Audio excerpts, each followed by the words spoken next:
నమస్కారం. రహస్య తంత్ర కార్యక్రమానికి మీ అందరికీ స్వాగతం, సుస్వాగతం. మరి ఇవాల్టి మన కార్యక్రమంలో మనతో పాటు ఉన్నారు ప్రముఖ జ్యోతిష నిపుణులు, ఆధ్యాత్మికవేత్త డాక్టర్ శ్రీ రాజన్ నమూద్రి గారు. ఈ రోజు మనతో పాటు ఉన్నారు. ఇంకా ఆలస్యం చేయకుండా గురువు గారితో మాట్లాడిద్దాం. నమస్కారం గురుగారు. నమస్కారం అమ్మా. గురుగారు, చాలా మంది మనం పరిస్థితి చూస్తూ ఉంటాం. బయట ఇండస్ట్రీలో కానివ్వండి, రాజకీయవేత్తల్లో కానివ్వండి, అలానే మనకి ఫిలిం రంగంలో కానివ్వండి, ఏ రంగంలోనైనా అప్స్ అండ్ డౌన్స్ కామన్ గా ఉంటాయి. ఒక్కసారి వెలిగిపోయేట వాళ్ళు ఒక్కసారిగా డౌన్ కూడా చూస్తూ ఉంటారు. మరి ఈ పరిస్థితికి గల కారణం ఏమంటారు? మరి దీనికి ఏవైనా పరిష్కార మార్గాలు ఉన్నాయా? ముందుగా శ్రీ మహాగణపతి దేవతోప్యమ్మ చూసే వీక్షబంధులకు నమస్కారం. సినీ తారలు కానీ, రాజకీయ వ్యక్తులు కానీ, రియల్ ఎస్టేట్ వ్యాపారకులు కానీ, మరి అదే విధానంగా ప్రొడ్యూసర్స్, డైరెక్టర్స్ కానీ, యాంకర్స్ కానీ, ఆర్టిస్టులు కానీ ఒక వెలుగు వెలిగిన తర్వాత ఇప్పుడు డౌన్ అయిపోయారు, కనిపించరు. ఎందుకు కారణం వల్ల అప్పుడే ఒకటి ఇక్కడ గ్రహస్థితి ఎఫెక్ట్, ఇంకోటి డిమాండ్, ఇంకో రకంగా కావచ్చు. ఎన్నో ఇప్పుడు ఒక సెలబ్రిటీస్కి కావాల్సిన వంటివి కొన్ని ఉంటాయి. దానికి తగినట్టుగా వాళ్ళు చేసుకొని ముందుకు సాగితే పర్వాలేదు. వెనకట్లో ఏంటంటే అప్పట్లో ఇంత హీరోస్ ఉండేవాళ్ళు కాదు, ఇంత హీరోయిన్స్ ఉండేవాళ్ళు కాదు. కాబట్టి ఒక హీరోతోనే 100 సినిమాలు నడిపించారు, ఒక హీరోయిన్తోనే 100 సినిమాలు నడిపించారు. అది 100 రోజులు నడిచేది, అది వేరే విషయం. కానీ ఇప్పుడు జనరేషన్ కంప్లీట్గా మారిపోయింది. మొత్తం కంప్లీట్గా ఏంటంటే కొత్త తరం కావాలి, కొత్త వర్గం కావాలి, కొత్తగా కావాలి. దానికి కథలు కూడా సరిగా లేవు. సో అటువంటి కూడా కొన్ని ఆప్షన్స్ ఉన్నాయి. సో ఈ కథలు రాసే వాళ్ళు కూడా మహాజ్ఞానిలై ఉండాలి. కథలు రాసి ఇవ్వాలి కదమ్మా. వాళ్ళు ఇచ్చిన కథ హిట్ అవ్వాలి. వాడు నవపాసము పోసి వాడు యాక్టింగ్ చేయాలి అక్కడ. ఆ రకమైనటువంటి కొన్ని ప్రభావం వల్ల ఇలాంటి వాళ్ళకంతా ఒక మంచి వినాయకుడు ఉన్నాడు. ఆ వినాయకుడు ఏంటంటే గుడిదీచి గణపతి అనేసి మనకి కర్ణాటకలో ఉంది. గుడిదీచి గణపతి. ఈ గణపతి ఏంటంటే స్వామివారికి పైన గోపురం ఉండదు, వానకు ఎండకు చలికి అట్లాగే ఉంటుంది.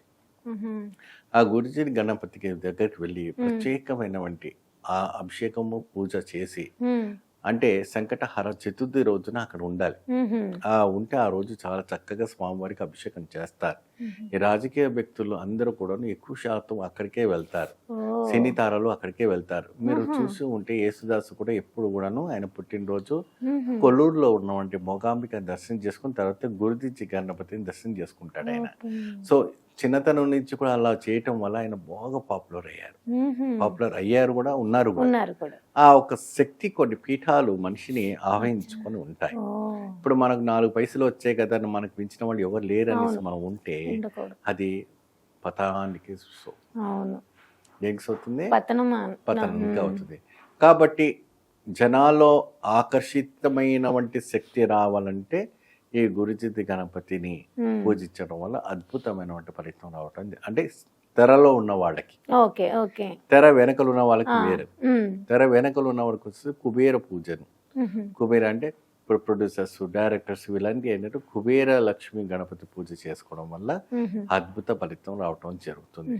ఇంకోటి రియల్ ఎస్టేట్ వ్యాపారం చేసే వాళ్ళకి వారు వచ్చేసి ప్రత్యేకంగా వరహ నరసింహస్వామిని వీళ్ళు ప్రతి ఆదివారం రావుకాలు నెయ్యి దీపం పెట్టారు. ఎవరు? రియల్ ఎస్టేట్ వాళ్ళ భూమి కాగితాలు కానీ, అవి కానీ, కోర్టు కేసులో ఉన్నటువంటి కాగితాలు కానీ అవన్నీ తీసుకుపోయి ఆ వరహ నరసింహస్వామి ఆలయంలో ఎక్కడైతే కూడా ఉంటే అక్కడికి వెళ్ళి ప్రత్యేకంగా రావు కాలంలో నెయ్యి దీపం పెట్టి వస్తే 11 వారాలు కానీ 21 వారాలు కానీ చక్కగా చేయాలి. చేస్తే వాళ్ళ భూములు అమ్ముడుపోవడము, వాళ్ళకి వ్యాపారం అభివృద్ధి కావటం అన్ని కూడా జరుగుతుంటుంది. మరి అదే విధానంగా చిన్న తారలు, స్టార్స్, మన డాక్టర్స్, అడ్వకేట్స్ వీళ్ళందరూ మిగతా రంగంలో ఉన్న వాళ్ళకి, మన గవర్నమెంట్ ఉద్యోగానికి అప్లై చేసుకున్న వాళ్ళకందరూ కూడా ఏంటి అంటే లక్ష్మీ గణపతి మనకి కుడివైపు తొండాని ఉంటుంది కదా, ఆ తొండాని పైన వెళ్ళి మీరు అభిషేకం కానీ పూజ కానీ చేసుకోండి. ఏ గుడిలో అయినా అభిషేకం చేసుకోండి. ప్రత్యేకంగా ఆ రోజు చవితి అయి ఉంటే చాలా మంచిది. స్వామికి విశేషమైన ఒక ఫలితం రావటం అనేది జరుగుతుంది. ఇలా ఎన్నిసార్లు చేస్తే మనకి మంచి ఫలితం ఉంటుందంటారు? ఆశ ఫలించకుండా నిరంతరం మీకు రిజల్ట్స్ ఎప్పుడు ఎలా వస్తుందో చూసుకోండి. ఫస్ట్ చూసుకొని చేసుకోండి.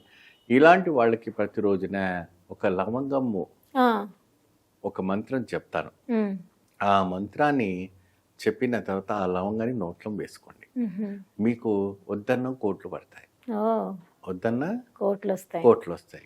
చక్కగా ఆ మంత్రం మంత్రం ఏంటి జపిస్తే గురుగారు? సరిపోతుంది. ఉమ్, ఆ మంత్రానికి మీరు మమ్మల్ని సంప్రదిస్తే ఓకే, తప్పకుండా మీకు ఆ మంత్రం నేను చెప్తాను. ఓకే. ధన్యవాదాలు గురువు గారు, చాలా చక్కగా వివరించారు. నమస్తే. రహస్యతంత్ర కార్యక్రమానికి సంబంధించి మీకు ఏమైనా సందేహాలు, సమస్యలు ఉన్నా తప్పకుండా కామెంట్ రూపంలో మాకు తెలియజేయండి. ఆ సమస్యను పరిష్కరించే దిశగా మేమైతే ప్రయత్నం చేస్తాం.